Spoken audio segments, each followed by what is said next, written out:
I rise to apprise this august House of certain recent developments pertaining to Bangladesh. As honourable members are aware, India-Bangladesh relations have been exceptionally close for many decades over many governments. Concern about recent violence and instability there is shared across the political spectrum. Since the election in January 2024, there has been considerable tension, deep divides, and growing polarization in Bangladesh politics. This underlying foundation aggravated a student agitation that started in June this year. There was growing violence, including attacks on public buildings and infrastructure, as well as traffic and rail obstruction. The violence continued through the month of July. Throughout this period, we repeatedly counseled restraint and urged that the situation be diffused through dialogue. Similar urgings were made to various political forces with whom we were in touch.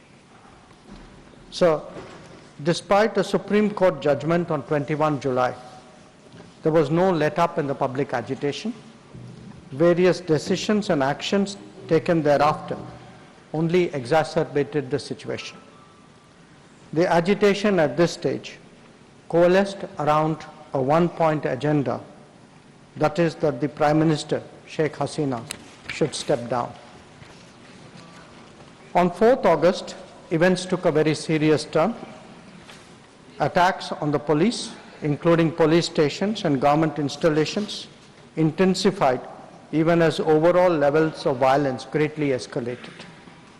Properties of individuals associated with the regime were torched across the country.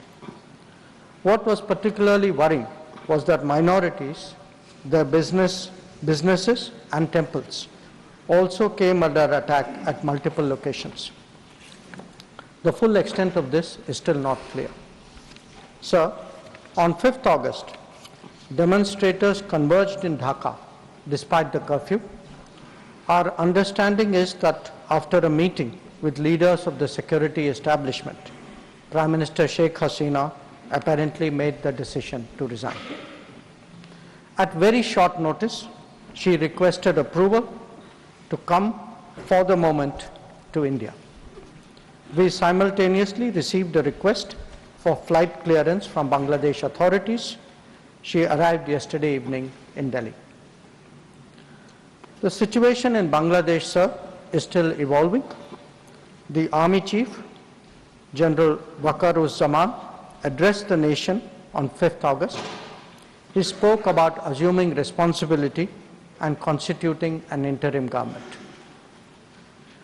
We are in close and continuous touch with the Indian community in Bangladesh through our diplomatic missions. There are an estimated 19,000 Indian nationals there, of which about 9,000 are students. The bulk of the students, however, have already returned to India in the month of July on the advice of the High Commission. In terms of our diplomatic presence, in addition to the High Commission in Dhaka, we have assistant High Commissions in Chittagong, Rajshahi, Khulna and Sylhet. It is our expectation that the host government will provide the required security protection for these establishments. We look forward to their normal functioning once the situation stabilizes. Chairman, sir, we are also monitoring the situation with regard to the status of minorities. There are reports of initiatives by various groups and organizations to ensure their protection and well-being. We welcome that, but will naturally remain deeply concerned till law and order is visibly restored. Our border guarding forces have also been instructed to be exceptionally alert in view of this complex situation.